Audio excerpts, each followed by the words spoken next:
শব্দটা যারা জানেন তারা দেখে বুঝতে পারছেন, যারা জানেন না তারাও দেখে বুঝতে পারছেন।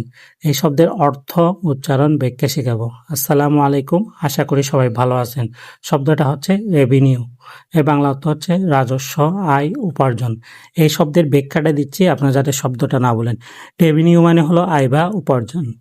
যেমন সরকারের রেভিনিউ মানে হলো ট্যাক্স বা অন্যভাবে যে টাকা পায়। আবার দোকানের রেভিনিউ মানে হলো সে যা বিক্রি করে সেই টাকা থেকে যা আয় করে। আশা করি আপনারা ব্যাখ্যাটা বুঝতে পারছেন। রেভিনিউ মানে কি?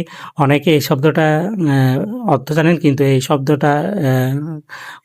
শব্দটা আপনারা বোঝেন না, মানে ভালোভাবে বোঝেন না। সেজন্য আমি ব্যাখ্যাগুলা দিই। আর ব্যাখ্যাগুলো আপনারা কয়েকবার পড়বেন যাতে শব্দটা আপনার মনের মধ্যে গেঁথে যায়।